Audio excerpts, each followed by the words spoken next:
Hello बच्चों। दिया गया प्रश्न कुछ इस प्रकार से है। जेड डीएनए और बी डीएनए असमान है क्षारों की रचना में, आकार में, हेलिक्स की संख्या में और क्षारीय जोड़ों में।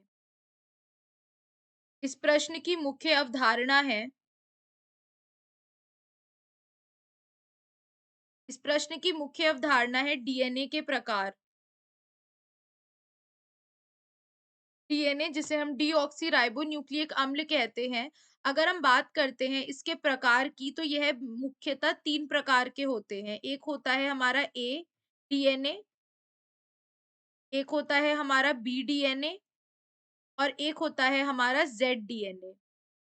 अगर हम बात करते हैं ए डीएनए की, तो ए डीएनए जो होता है, यह आकार तीनों के आकार में फ़र्क होता है, क्योंकि जो ए डीएनए होता है इसमें लंबाई ज़्यादा होती है। लंबाई इसकी ज़्यादा होती है। अगर हम बात करते हैं बी डीएनए की, जो बी डीएनए होता है, इसमें लंबाई जो होती है, कैसी होती है? ज़्यादा होती है और डायामीटर थोड़ा-सा कैसा होता है? कम होता है। यानी जो चौड़ाई होती है वो थोड़ी-सी कम होती है। लेकिन अगर हम बात करते हैं ए डीएनए की, तो इसकी लंबाई जो होती है वो कम होती है और जेड डीएनए का जो आकार है वो बिल्कुल अलग होता है, वो ऐसा ज़िगज़ैग शेप का होता है। तो यानी कि आकार में तो तीनों के अलग है। अगर हम बात करते हैं ए डीएनए की, तो इसमें कितने बेस पेयर पाए जाते हैं? ए डीएनए में 11 बेस पेयर पाए जाते हैं।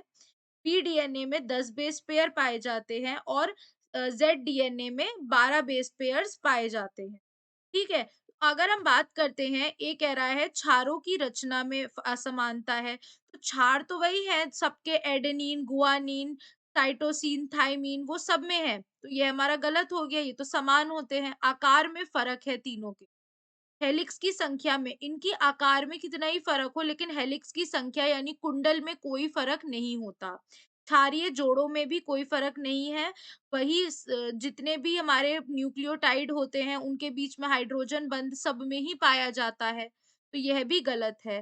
तो सही उत्तर क्या हो जाएगा? Option B. आशा करती हूँ आपको समझ में आया होगा।